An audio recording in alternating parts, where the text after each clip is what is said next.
കരുണാവാരിധിയായ പ്രപഞ്ച സൃഷ്ടാവായ നാഥൻ അവന്റെ തൃപ്തിയിലും പൊരുത്തത്തിലും ജീവിക്കാനും സന്തോഷത്തോടുകൂടി ലാ ഇലാഹ ഇല്ലല്ലാഹ് എന്ന കലിമത്ത് തൗഹീദ് ഉച്ചരിച്ച് മരണപ്പെടാനും അംബിയാ മുർസലീങ്ങളും സിദ്ദീഖീങ്ങളും ശുഹദാക്കളും സ്വാലിഹീങ്ങളുമുള്ള ജന്നാത്തുൽ ഫിർദൗസിൽ ഇടം ലഭിക്കാനും സൗഭാഗ്യം ലഭിക്കുന്ന ആളുകളുടെ കൂട്ടത്തിൽ നമ്മെ എല്ലാവരെയും ഉൾപ്പെടുത്തി അനുഗ്രഹിക്കുമാറാകട്ടെ.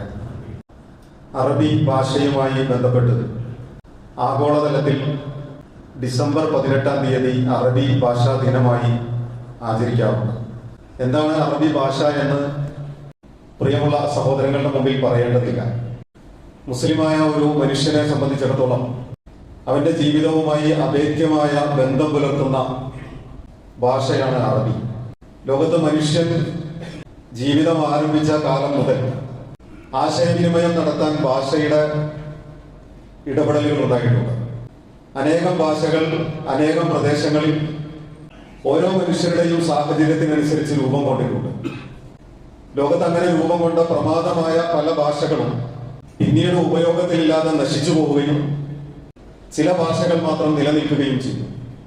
ഇബ്രാമിയ, കൽഗാനി, അരാമിയ ഇങ്ങനെയൊക്കെ ധാരാളം ഭാഷകൾ ലോകത്തുണ്ടായിരുന്നു. അങ്ങനെ ധാരാളം ഭാഷകൾ ഉണ്ടായിരിക്കെ ആ ഭാഷകളിൽ പലതും ലോകത്ത് നിന്ന് എടുത്തു മാറ്റപ്പെട്ടപ്പോഴും മഹാനായ ശൈഖുൽ അംബിയ നൂഹ് അലൈഹി സ്വലാത്തു വസ്സലാമിന്റെ മകൻ സാം ഇബ്നു നൂഹ് എന്ന വ്യക്തിയിൽ നിന്ന് ആരംഭിച്ച അറബി ഭാഷ ലോകത്ത് നിലനിൽക്കുകയാണ്.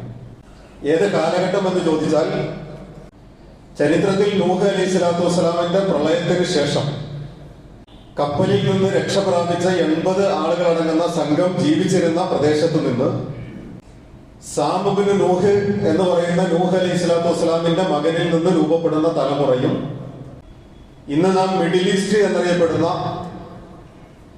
വിശാലമായ ഭൂപ്രദേശവും കേന്ദ്രീകരിച്ച് രൂപം കൊണ്ട ഒരു നാഗരികത, സാമൈറ്റ്സ് അല്ലെങ്കിൽ സെമിറ്റിക് എന്ന് നാം സാധാരണ പറയാറുണ്ട്. ആ സെമിറ്റിക് വംശത്തിനിടയിൽ തന്നെ ധാരാളം ഭാഷകൾ ഉണ്ടായിരുന്നു. പക്ഷെ പിന്നീട് ആ ഭാഷകളിൽ പലതും ഇല്ലാതായി. അറബി ഭാഷ അവിടെ നിന്നങ്ങോട്ട് പ്രയാണം ആരംഭിച്ചിട്ട് ഇന്നും ഏറ്റവും പുഷ്കലമായ രീതിയിൽ നിലനിൽക്കുന്നു.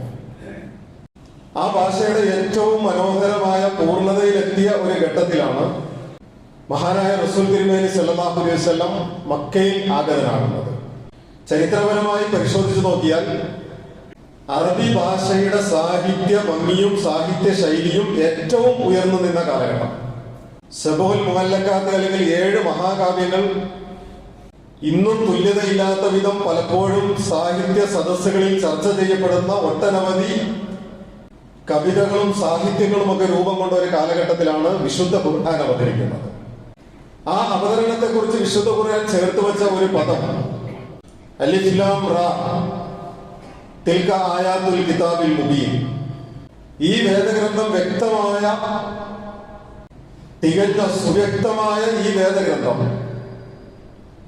ഇന്നാ അൻസൽനാഹു ഖുർആനൻ അറബിയ്യൻ ലഅല്ലകും തഅഖിലൂൻ. അറബി ഭാഷയിലാണ് തീർച്ചയായും ഈ വേദഗ്രന്ഥം നാം അവതരിപ്പിച്ചത്, ഈ ഖുർആൻ നാം അവതരിപ്പിച്ചത്. ലഅല്ലകും തഅഖിലൂൻ, നിങ്ങൾ അതിനെക്കുറിച്ച് മനസ്സിലാക്കാൻ, നിങ്ങളുടെ അഖൽ അല്ലെങ്കിൽ നിങ്ങളുടെ ബുദ്ധി ഉപയോഗപ്പെടുത്താൻ വേണ്ടിയിട്ടാണ്. അപ്പൊ അറബി ഭാഷയിൽ അവതരിച്ച ഒരു വേദഗ്രന്ഥം മുഴുവൻ മനുഷ്യരെയും അഭിസംബോധന ചെയ്തുകൊണ്ട് പറയുന്നു, ഈ അറബി ഭാഷയിൽ വേദഗ്രന്ഥം അവതരിപ്പിക്കാനുള്ള കാരണം നിങ്ങൾ നിങ്ങളുടെ ബുദ്ധിയെ ഉപയോഗപ്പെടുത്താൻ വേണ്ടിയിട്ടാണ്. അറബി ഭാഷയെ കുറിച്ച് വേണമെങ്കിൽ അക്കാഡമികമായ നിലവാരത്തിൽ നിന്നുകൊണ്ട് ലോകത്ത് മറ്റ് ഭാഷകൾക്കില്ലാത്ത എന്ത് സവിശേഷതകളാണ് അറബി ഭാഷക്കുള്ളത് എന്ന് വേണമെങ്കിൽ സംസാരിക്കാം.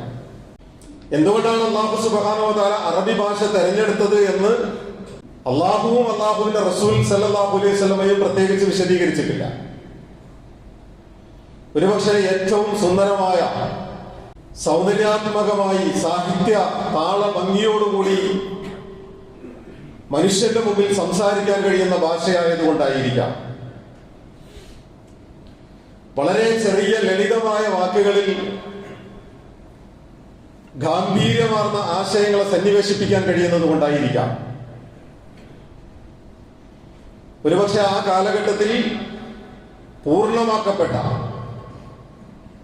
പിന്നീട് വാക്കുകളൊന്നും എടുത്ത് ഡിലീറ്റ് ചെയ്യപ്പെടാത്ത ഒരു ഭാഷ. നമ്മളൊക്കെ സംസാരിക്കുന്ന മലയാള ഭാഷയിൽ നിന്ന് കഴിഞ്ഞ 40-45 വർഷത്തിനിടയ്ക്ക് 8000-ൽ പരം വാക്കുകളാണ് ഡിലീറ്റ് ചെയ്യപ്പെട്ടത്, എടുത്തു മാറ്റപ്പെട്ടത്, ഉപയോഗത്തിലില്ലാതെ മാറ്റിവെച്ചത്. അറബി ഭാഷയിൽ അങ്ങനെയില്ല. ഞാൻ പറഞ്ഞു വന്നതിന്റെ ചുരുക്കം, ഇതൊരു വലിയ അക്കാഡമികമായ നിലവാരത്തിൽ എല്ലാവരും അറബി ഭാഷ പഠിക്കണം, അറബി ഭാഷ പണ്ഡിതന്മാരാകണം എന്നതല്ല. അതൊരിക്കലും സാധ്യവുമല്ല. പക്ഷെ നമ്മൾ ആലോചിച്ച് നോക്കിയിട്ടുണ്ടോ, നമ്മുടെ ഒരുപക്ഷെ നമ്മിൽ പലരും ഗൾഫ് രാഷ്ട്രങ്ങളിൽ ചെന്നതിന് ശേഷം കൊളോക്കിയൽ അറബി സംസാരിക്കാൻ പഠിച്ചിട്ടുണ്ടാകും. എന്തിനു വേണ്ടിയാണ് നാം കൊളോക്കിയൽ അറബി സംസാരിക്കാൻ പഠിച്ചത് എന്ന് ചോദിച്ചാൽ കമ്മ്യൂണിക്കേഷനാണ്. നമ്മൾ തൊഴിലെടുത്ത ഇടങ്ങളിൽ നമ്മളുമായി സഹവസിക്കുന്ന മനുഷ്യരോടുള്ള ആശയവിനിമയത്തിന്, അല്ലെങ്കിൽ നമുക്ക് തൊഴിൽ സംവിധാനങ്ങൾ ഒരുക്കി തന്ന സ്ഥാപനത്തിന്റെ മേലധികാരികളോടുള്ള ആശയവിനിമയത്തിന്, അതുമല്ലെങ്കിൽ നാം തൊഴിലെടുക്കുന്ന ഇടങ്ങളിൽ നമ്മളെ സമീപിക്കുന്ന ആളുകളുമായിട്ടുള്ള കമ്മ്യൂണിക്കേഷൻ, കൊളോക്കിയൽ അറബി പഠിച്ചിട്ടുണ്ടാകും.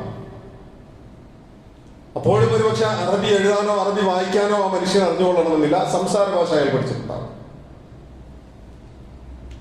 നമ്മുടെ നാട്ടിൽ ധാരാളം അതിഥി തൊഴിലാളികൾ, ഹിന്ദി ഭാഷ സംസാരിക്കുന്നവരും ബംഗാളി ഭാഷ സംസാരിക്കുന്നവരും തമിഴ് സംസാരിക്കുന്നവരും,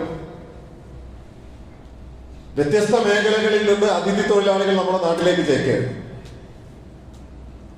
നമ്മുടെ കൂട്ടത്തിൽ പലരും ഈ അതിഥി തൊഴിലാളികളെ വെച്ച് പണിയെടുപ്പിച്ചു, അവർക്ക് നേതൃത്വം കൊടുത്തു. സ്വാഭാവികമായിട്ടും അവരോടുള്ള കമ്മ്യൂണിക്കേഷന് വേണ്ടിയിട്ട് അവരുടെ ഭാഷ നാം പഠിച്ചു. സാധാരണ വീടുകളിൽ കഴിഞ്ഞുകൂടിയിരുന്ന പല ആളുകളും സ്കൂൾ പഠനകാലത്ത് ഹിന്ദി ഭാഷയ്ക്ക് 2-3 മാർക്ക് മാത്രം കിട്ടിയവർ, അതുപോലും പലപ്പോഴും ബ്രാക്കറ്റിൽ നിന്ന് കറക്കി കുത്തിയപ്പോൾ കിട്ടിയ മാർക്കായിരിക്കും. അതിനപ്പുറം ഹിന്ദിയിലേക്ക് പോകാത്ത ആളുകളാണ്.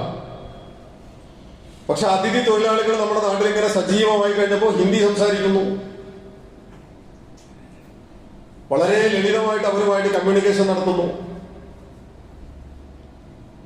ഇനി അവിടെ നിന്നുകൊണ്ട് നമ്മളൊന്ന് ആലോചിച്ച് നോക്കൂ, ഗൾഫ് രാജ്യങ്ങളിൽ പോയപ്പോൾ അറബികളുമായി കമ്മ്യൂണിക്കേഷൻ നടത്താൻ വേണ്ടി കമ്മ്യൂണിക്കേറ്റീവ് അറബി അല്ലെങ്കിൽ കൊളോക്കിയൽ അറബി പഠിച്ച മനുഷ്യൻ, അതിഥി തൊഴിലാളികളുമായിട്ട് തൊഴിലിടപാടുകളെ കുറിച്ച് സംസാരിക്കാൻ വേണ്ടി ഹിന്ദി പഠിക്കേണ്ടി വന്ന മനുഷ്യൻ, അള്ളാഹുവുമായി നിരന്തരം കമ്മ്യൂണിക്കേഷൻ നടന്നുകൊണ്ടിരിക്കെ ഒരു ദിവസത്തിൽ 5 നേരം അള്ളാഹുവുമായിട്ട് നമസ്കാര വേളകളിൽ അള്ളാഹുവിനോട് സംസാരിച്ചു കൊണ്ടിരിക്കെ ഈ ഒരു കമ്മ്യൂണിക്കേഷന് വേണ്ടിയിട്ട് അള്ളാഹുവിന്റെ ഭാഷയായ അറബി എത്രത്തോളം നാം പഠിച്ചിട്ടുണ്ട്? നമസ്കാരം മാത്രമല്ലല്ലോ, വിശ്വാസിയുടെ ജീവിതത്തിൽ, ഒരു മുസ്ലിമിന്റെ ജീവിതത്തിൽ അഭേദ്യമായ ബന്ധം പുലർത്തുന്ന അവന്റെ പ്രാർത്ഥനകളും അവന്റെ ദിക്റുകളും അവന്റെ ആരാധനാകർമ്മങ്ങളും, ഇത് മൂന്നും മാറ്റിവെച്ച് കഴിഞ്ഞാൽ പിന്നെ നമ്മൾ എന്താ ഉള്ളത്? നമ്മുടെ നമസ്കാരത്തിൽ നമ്മൾ അള്ളാഹുവിന്റെ മുമ്പിൽ എഴുന്നേറ്റ് നിന്ന് നടത്തുന്ന ശക്തമായ പ്രതിജ്ഞയുണ്ട്, വിശുദ്ധ ഖുർആൻ പാരായണമുണ്ട്, അള്ളാഹുവിനോട് നടന്ന പ്രാർത്ഥനയുണ്ട്, അള്ളാഹുവിന്റെ മുമ്പിൽ പ്രകടിപ്പിക്കുന്ന വിധേയത്വമുണ്ട്. ആ നമസ്കാര വേളയിൽ നമ്മൾ സംസാരിച്ചു കൊണ്ടിരിക്കുന്ന ഭാഷയിൽ ഒന്നുപോലും, ഒരു അനക്കത്തിൽ പോലും നമ്മൾ അറബിയല്ലാത്തൊരു ഭാഷ സംസാരിക്കുന്നില്ല. നമ്മുടെ പ്രാർത്ഥനകളിലും നമ്മുടെ ദിക്റുകളിലും നമ്മൾ സുബ്ഹാനല്ലാഹ് എന്ന് പറയുന്നു, അൽഹംദുലില്ലാഹ് എന്ന് പറയുന്നു, അല്ലാഹു അക്ബർ എന്ന് പറയുന്നു, ലാ ഹൗല വലാ ഖുവത ഇല്ലാ ബില്ലാഹ് എന്ന് പറയുന്നു. അതിനേക്കാൾ അപ്പുറം ലാ ഇലാഹ ഇല്ലല്ലാഹ് മുഹമ്മദ് റസൂലുള്ളാഹി എന്ന് പറയുന്നു. ഈ വർത്തമാനങ്ങളൊക്കെ നാം നിർവഹിച്ചത് അറബി ഭാഷയിലാണ്. വിശുദ്ധ ഖുർആൻ നമ്മൾ പാരായണം ചെയ്യുന്നത് അറബി ഭാഷയിലാണ്. അറബി അല്ലാത്തൊരു ഭാഷയിൽ ഖുർആൻ ഇല്ലല്ലോ. ഇംഗ്ലീഷ് ഭാഷയിലോ മലയാളത്തിലോ മറ്റേതെങ്കിലും ഭാഷയിൽ ഖുർആൻ ഉണ്ടോ? ഖുർആനില്ല. ഖുർആന്റെ തർജ്ജമകളാണ്, പരിഭാഷകളാണ്. വിശുദ്ധ ഖുർആൻ അറബി ഭാഷയിലേ ഉള്ളൂ. അപ്പൊ ഒരു വിശ്വാസിയുടെ ജീവിതത്തിൽ അവന്റെ നമസ്കാരം, അവന്റെ പ്രാർത്ഥനകൾ, അവന്റെ ദിക്റുകൾ, അവന്റെ വിശുദ്ധ ഖുർആൻ പാരായണം, ഇതിനെ എല്ലാത്തിനെയും ഘടിപ്പിച്ചു നിൽക്കുന്ന ഈ അറബി ഭാഷയെ കുറിച്ച്, ഏറ്റവും സുന്ദരവും ഏറ്റവും ഉന്നതവും പരലോകത്തിന്റെ ഭാഷയുമായ അറബി ഭാഷയെ കുറിച്ച് നമ്മുടെ ഉള്ളിൽ നാം കൊണ്ടു നടക്കുന്ന വികാരം എന്താണ്? ഏറ്റവും കുറഞ്ഞ പക്ഷം നമ്മൾ നടത്തുന്ന കമ്മ്യൂണിക്കേഷനെ കുറിച്ച് നമ്മൾ പഠിക്കണം. നമ്മുടെ നമസ്കാരത്തിൽ നാം നടത്തുന്ന പ്രതിജ്ഞയെ കുറിച്ച് നമ്മൾ പഠിക്കണം. നമ്മുടെ നമസ്കാരത്തിൽ നാം അള്ളാഹുവിന്റെ മുമ്പിൽ ഞാൻ ഇന്നത് ചെയ്തേക്കാം, എനിക്ക് ഇന്നത് വേണം, എത്ര വ്യത്യസ്തമായ ഭാവങ്ങളിലാണ് അത് നിർവഹിക്കപ്പെടുന്നത് എന്നറിയുമോ? പക്ഷെ നമ്മളിതൊക്കെ ഒരൊറ്റ ഭാവമാണ്. എന്തുകൊണ്ട് ഒരൊറ്റ ഭാവമായത്? നമ്മളെന്ത് പറയുന്നു എന്നത് പലപ്പോഴും നമുക്ക് പിടികിട്ടുന്നില്ല എന്നതുകൊണ്ടാണ്. അതുകൊണ്ടല്ലേ നമസ്കാര വേളകളിൽ അള്ളാഹുവുമായി നടന്നൊരു മുനാജാത്ത് അല്ലെങ്കിൽ രഹസ്യ സംഭാഷണം എന്നാണ് നമസ്കാരത്തെ കുറിച്ച് പറയുക. ആ രഹസ്യ സംഭാഷണത്തിൽ ഒരു അടിമ ഉടമയോട് നടത്തുന്ന വർത്തമാനത്തിൽ അൽഹംദുലില്ലാഹി റബ്ബിൽ ആലമീൻ, സർവലോക രക്ഷിതാവായ അള്ളാഹുവിനാണ് എല്ലാ സ്തുതിയും ഞാൻ സമർപ്പിച്ചിട്ടുള്ളത്. തികഞ്ഞ വിധേയത്വത്തിന്റെ ഒരു ശൈലിയിൽ തന്റെ കൈകൾ നെഞ്ചോട് ചേർത്ത് വച്ച് 7 ആകാശങ്ങൾക്കപ്പുറം എന്റെ വാക്കുകൾക്ക് കാതോർത്തിരിക്കുന്ന ഒരു നാഥനിലേക്ക് എത്താൻ എത്രമാത്രം മനസ്സാന്നിധ്യത്തോടു കൂടിയിട്ടാണോ ഞാൻ പറയേണ്ടത്, അത്രമാത്രം മനസ്സാന്നിധ്യത്തോടു കൂടി പറയുമ്പോ ആ നാഥൻ പറയുന്ന മറുപടി നമ്മൾ കേൾക്കാതെ പോകും. ഹമിദനി അബ്ദി, എന്റെ അടിമ എന്നെ സ്തുതിച്ചിരിക്കുന്നു. സ്നേഹത്തോടുകൂടി അള്ളാഹു പറയുന്ന ഒരു മറുപടിയാണ്. നമ്മൾ അങ്ങേറ്റത്തെ വിധേയത്വത്തോടുകൂടി അള്ളാഹുവിന്റെ മുമ്പിൽ പറയുമ്പോ 7 ആകാശങ്ങൾക്കപ്പുറത്ത് അർശിന്റെ ചുവട്ടിൽ അള്ളാഹു സുബ്ഹാനഹു വ തആല വാത്സല്യത്തോടുകൂടി സ്നേഹത്തോടുകൂടി ഭൂമിയിലേക്ക് നമ്മളെ നോക്കുന്നു. എന്നിട്ട് പറയുന്നു ഹമിദനി അബ്ദി, എന്റെ അടിമ എന്നെ സ്തുതിച്ചിരിക്കുന്നു. ഇതേ അടിമ അർ-റഹ്മാൻ റഹീം എന്ന് പറയുമ്പോ സബ്ബഹനി അബ്ദി, എന്റെ അടിമ എന്നെ പ്രകീർത്തിച്ചിരിക്കുന്നു. മാലികി യൗമിദ്ദീൻ എന്ന് പറയുമ്പോ മജ്ജദനി അബ്ദി, എന്റെ അടിമ എന്നെ ശ്രേഷ്ഠനാക്കിയിരിക്കുന്നു. ഈ ഓരോ മറുപടികളും എന്തേ നമ്മൾ കേൾക്കാതെ പോകുന്നു എന്ന് ചോദിച്ചാൽ നമ്മൾ ഈ ഭാഷയുടെ കാര്യത്തിൽ അശ്രദ്ധരായി പോകുന്നു എന്നതുകൊണ്ടാണ്.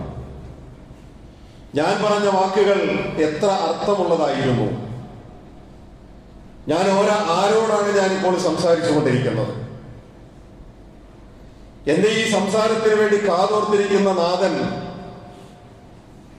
ഏതേത് മറുപടികൾ കൊണ്ടാണ് എന്റെ വാക്കുകളെ സ്വീകരിക്കുന്നത്. എന്റെ ആ വാക്കുകളെ എന്റെ റബ്ബ് സ്വീകരിക്കുമ്പോൾ അർശിനെ വഹിച്ചുകൊണ്ടിരിക്കുന്ന അള്ളാഹുവിന്റെ മാലാകമാർ സൂറത്തെ ആഖിറിൽ പറഞ്ഞതുപോലെ എനിക്ക് വേണ്ടി നടത്തുന്ന പ്രാർത്ഥനയുണ്ടല്ലോ,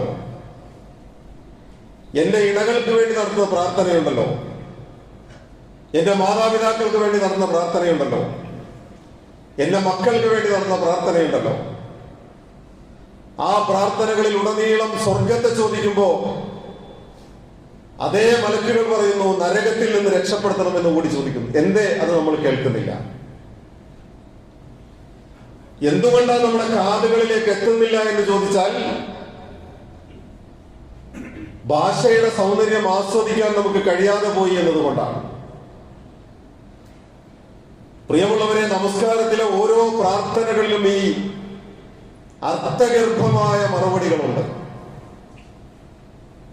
മയ്യത്ത് നമസ്കാരം വൈകാരികമായി നമ്മൾ നിർവഹിക്കുന്ന നമസ്കാരമാണ്. ഏറ്റവും വൈകാരികമായി ഒരുപക്ഷെ 5 നേരത്തെ നമസ്കാരത്തിൽ നിൽക്കുന്നതിനേക്കാൾ വൈകാരികത പലപ്പോഴും മയ്യത്ത് നമസ്കാരത്തിനാണ് പലർക്കും ഉണ്ടാകുക. കാരണം മുന്നിൽ നിശ്ചലമായി കിടക്കുന്നത് ഒരുപക്ഷെ സ്വന്തം പിതാവായിരിക്കാം, സ്വന്തം സഹോദരനായിരിക്കാം, സുഹൃത്തായിരിക്കാം, വർഷങ്ങളോളം ഇടപഴകിയ സ്നേഹബന്ധം കൊണ്ട് വിസ്മയിപ്പിച്ച വ്യക്തികളായിരിക്കാം. അവർക്ക് വേണ്ടി അവസാനമായി നിർവഹിക്കുന്ന നമസ്കാരത്തിൽ തികഞ്ഞ ആത്മാർത്ഥതയോടുകൂടി മനസ്സാന്നിധ്യത്തോടുകൂടി പ്രാർത്ഥിക്കും. ആ പ്രാർത്ഥനകളിൽ ഏതെങ്കിലും ഒരു വാക്ക് മലയാള ഭാഷ കൊണ്ട് നമ്മൾ അള്ളാഹുവിനോട് ചോദിക്കാറുണ്ടോ? ആ പ്രാർത്ഥനകളിൽ 4 തക്ബീറുകൾ ചൊല്ലിയിട്ട് ഏതെങ്കിലും ഒരു തക്ബീറിനിടക്ക് ഈ കിടക്കുന്നത് എന്റെ വാപ്പയാണ്, എന്റെ വാപ്പാക്ക് പുറത്തു കൊടുക്കണമെന്ന് മലയാളത്തിൽ പ്രാർത്ഥിക്കാറുണ്ടോ? വാപ്പയായിക്കോട്ടെ, ഉമ്മയായിക്കോട്ടെ, സഹോദരനായിക്കോട്ടെ, സുഹൃത്തായിക്കോട്ടെ, പ്രാർത്ഥനയിൽ അല്ലാഹുമ്മ ഉഗ്ഫിർ ലഹു വർഹംഹു വഅഫു അൻഹു വആഫിഹി അങ്ങനെ പോകും. അറബി ഭാഷയേ ഉള്ളൂ. ആ ഭാഷയിൽ ഞാൻ എന്ത് പ്രാർത്ഥിച്ചു എന്നൊന്നും അറിയണ്ടേ? ഏതെങ്കിലും ഒരു പാട്ട് മനഃപ്പാടമാക്കിയതുപോലെ, ഒരു സിനിമാ ഗാനം മനഃപ്പാടമാക്കിയതുപോലെ, അല്ലെങ്കിൽ അർത്ഥമറിയാത്ത ഏതൊക്കെയോ വാക്കുകൾ മനഃപ്പാടമാക്കി തത്തമ്മേ പൂച്ച എന്ന് ഉച്ചരിക്കുന്നത് പോലെ ഉച്ചരിക്കപ്പെടേണ്ടതാണോ നമ്മുടെ പ്രാർത്ഥനകൾ? അങ്ങനെ ഉച്ചരിക്കപ്പെടേണ്ട പ്രാർത്ഥനകളായിട്ട് അള്ളാഹുവും അള്ളാഹുവിന്റെ റസൂലും ഒരൊറ്റ പ്രാർത്ഥനയും വിശ്വാസികളെ പഠിപ്പിച്ചിട്ടില്ല. അതല്ലെങ്കിൽ ഏതോ ഒരു മനുഷ്യൻ അറബി ഭാഷയിൽ എന്തൊക്കെയോ പ്രാർത്ഥിക്കുന്നു, ആ പ്രാർത്ഥനകൾക്ക് താഴെയിരുന്നും മുന്നിലിരുന്നും ആമീൻ എന്ന് ഹൃദയം തൊട്ട് അള്ളാഹുവിനോട് പ്രാർത്ഥിക്കുന്നു. എന്താണ് ആ മനുഷ്യൻ പ്രാർത്ഥിച്ചത് അറിയില്ല, എന്താണ് ആ മനുഷ്യൻ ചോദിച്ചത് അറിയില്ല. ഞാൻ എന്തിനാണ് ആമീൻ പറഞ്ഞത്? എല്ലാവരും ആമീൻ പറയുന്നു. പ്രാർത്ഥന കേട്ടാൽ ആമീൻ പറയണമെന്ന മര്യാദ ഇതാണോ? യഥാർത്ഥത്തിൽ നമ്മൾ ചിന്തിക്കണം. നമ്മൾ നിരന്തരം അല്ലാഹുവുമായി നടത്തിക്കൊണ്ടിരിക്കുന്ന ഈ ഒരു കമ്മ്യൂണിക്കേഷനിൽ, ഞാൻ നിരന്തരം സംസാരിച്ചു കൊണ്ടിരിക്കുന്ന എന്റെ നമസ്കാരത്തിൽ ഞാൻ പറഞ്ഞുകൊണ്ടിരിക്കുന്ന ഓരോന്നിനെ കുറിച്ചും ഒന്ന് പഠിക്കണം. നമ്മൾ ഈ ലോകത്ത് എന്തെല്ലാം കാര്യങ്ങളെ കുറിച്ച് പഠിക്കുന്നുണ്ട്, എന്തെല്ലാം കാര്യങ്ങൾക്ക് വേണ്ടി നാം സമയം ചെലവഴിക്കുന്നുണ്ട്. ഏതെങ്കിലും ഒരു മനുഷ്യനെതിരെ ഏതെങ്കിലും ഒരു സ്ത്രീയെയും ചേർത്തിട്ട് ലൈംഗിക ആരോപണം ഉണ്ടായാൽ ചാനലുകൾ മുഴുവനും അത് ഏറ്റെടുത്താൽ ആ വാർത്ത കേൾക്കുന്നതിന് വേണ്ടി ചാനലുകൾക്ക് മുമ്പിൽ എത്രയോ മണിക്കൂറുകൾ ചെലവഴിച്ചിട്ടുണ്ട്. എത്രയോ മണിക്കൂറുകളായിരിക്കും ആ ഒരു വാർത്ത. അറിയുന്ന കാര്യങ്ങൾ തന്നെ ആ വാർത്തയിൽ ആവർത്തിക്കപ്പെടും. അറിയാം അത് തന്നെയാണെന്ന്, അല്ലെങ്കിൽ ഈ പറയുന്നത് തെറ്റാണെന്നറിയാം, അതിന്റെ വസ്തുത എന്താണെന്നറിയാം, എന്നാലും കേട്ടിരിക്കും മണിക്കൂറുകളോളം. എത്ര സമയങ്ങളാണ് നമ്മൾ ചെലവഴിച്ചത്, എത്ര സന്ദർഭങ്ങളാണ് നാം ചെലവഴിച്ചത്. ഒരു ദിവസത്തില് 300-ലധികം തവണ, ഞാനിതിനു മുൻപ് വളരെ ഗൗരവത്തോടുകൂടി ഒരു ഖുത്ബ നടത്തിയ വിഷയമാണ്, 300-ലധികം തവണ അല്ലാഹു അക്ബർ എന്ന് നമ്മൾ പറയും. ഒരു ഭാഷയിലുമല്ല, അറബി ഭാഷയിലാണ്.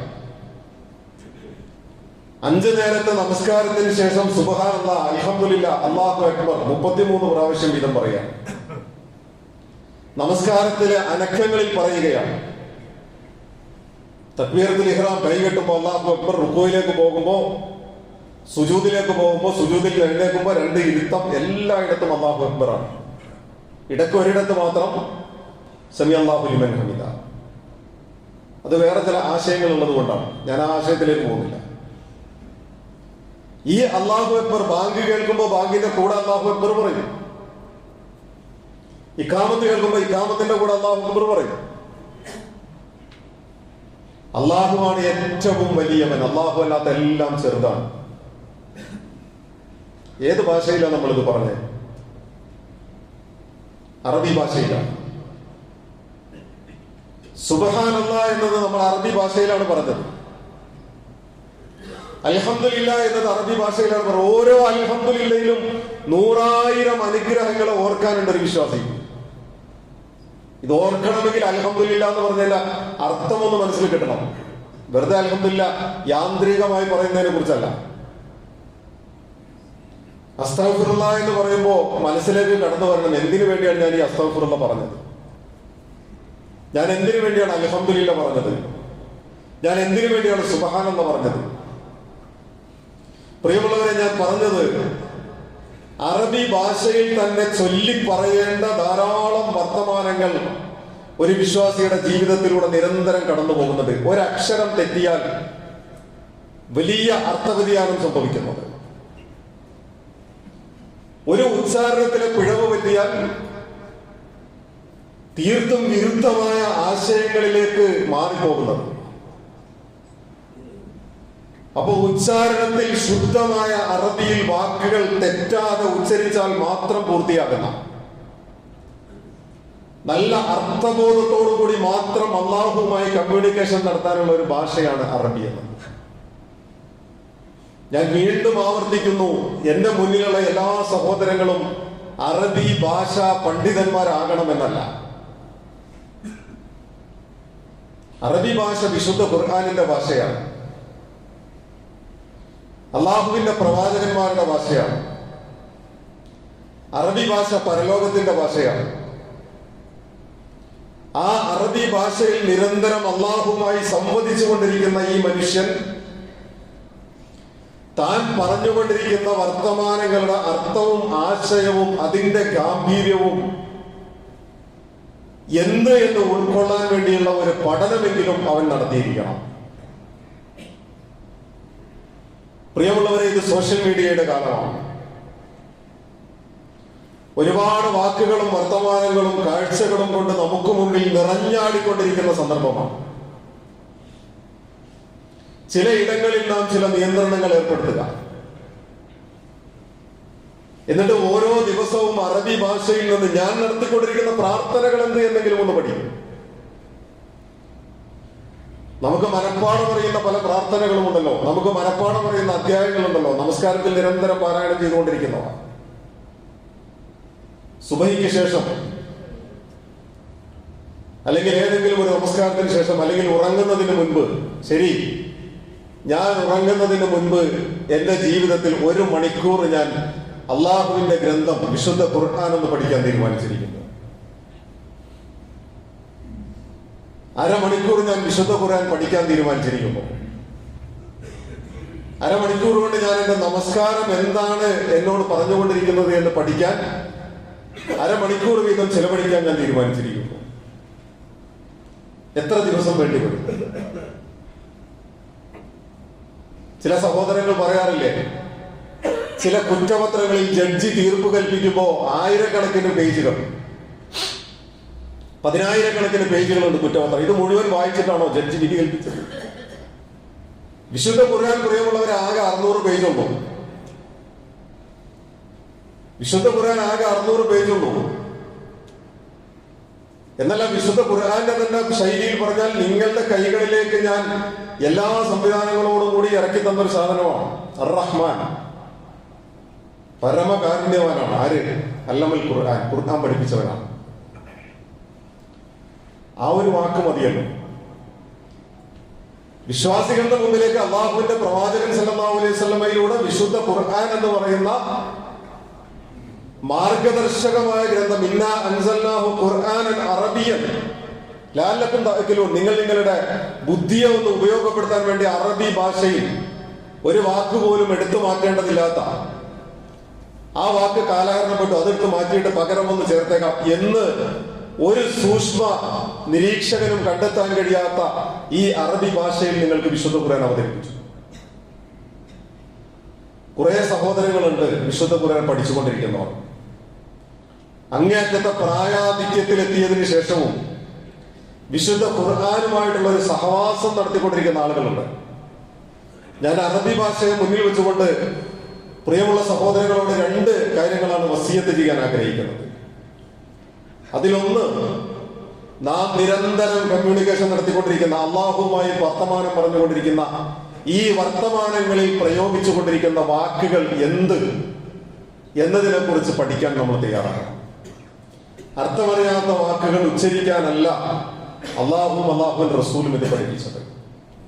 2, വിശുദ്ധ ഖുർആനുമായുള്ള ഒരു സഹവാസം കൊണ്ട് ജീവിതത്തെ മനോഹരമാക്കിയെടുക്കണം. വിശുദ്ധ ഖുർആനിനെ സ്നേഹിക്കുന്നവരാക്കണം. വിശുദ്ധ ഖുർആൻ അനുകൂലമായി സാക്ഷി പറയുന്ന ആളുകളായി മാറണം. ഇത് അറബി ഭാഷയെ മുന്നിൽ വെച്ചുകൊണ്ട് പ്രിയമുള്ള സഹോദരങ്ങളോട് പ്രത്യേകമായി വസിയത്ത് ചെയ്യാൻ ആഗ്രഹിക്കുകയാണ്. നമ്മുടെ ജീവിതത്തിൽ ചില ക്രമീകരണങ്ങൾ, ഒരല്പസമയം, 1/2 മണിക്കൂർ അല്ലെങ്കിൽ 1 മണിക്കൂർ ഞാൻ എൻ്റെ ശരീരത്തിന് വേണ്ടി ജിമ്മിൽ പോകുന്നുണ്ട്, അല്ലെങ്കിൽ ഞാൻ ഇന്ന കാര്യത്തിന് വേണ്ടി എല്ലാ ദിവസവും ചെലവഴിക്കുന്നുണ്ട്. മണിക്കൂർ 2-3 മണിക്കൂറൊക്കെ നടക്കുന്ന ആളുകളുണ്ട്. ആ നടക്കുന്ന നടത്തത്തിൽ പോലും വിശുദ്ധ ഖുർആൻ പാരായണം കേട്ടുകൊണ്ട് നടക്കുന്ന ഒരുപാട് സഹോദരങ്ങളുണ്ട്. അതൊരു നല്ല ആശയമാണ്. വിശുദ്ധ ഖുർആൻ കാതുകളിൽ ചേർത്ത് വെച്ച് മൊബൈലും ഇയർഫോണുമായിട്ട് നടന്നു പോകുന്ന ഒരുപാട് സഹോദരങ്ങളുണ്ട്. അതൊരു നല്ല സംവിധാനമാണ്. കാരണം നടക്കുന്നത് എത്ര മണിക്കൂറാണോ അത്രയും സമയം വിശുദ്ധ ഖുർആനുമായിട്ട് പോകുന്ന ആളുകൾ. ചില ആളുകൾ ചോദിക്കും, ഖുത്ബ യൂട്യൂബിൽ വന്നില്ലല്ലോ. അപ്പൊ അവർ വിളിച്ച് ചോദിക്കുമ്പോ അവർ ഓരോ ദിവസം തീരുമാനിച്ചു വെച്ചിട്ടുണ്ട് ഇന്ന ദിവസം ഖുത്ബ കേട്ടുകൊണ്ടായിരിക്കും നടക്കുക എന്നുള്ളത്. ആ ദിവസം ഖുത്ബ കേൾക്കാനില്ലാത്തതുകൊണ്ട് വിളിക്കും, ഖുത്ബ കിട്ടില്ലല്ലോ എന്ന് പറഞ്ഞു. ഞാൻ പറയുന്നത്, നമ്മുടെ പഠനത്തിന് ഉപയോഗപ്പെടുത്താവുന്ന ചില സമയങ്ങളുണ്ട്.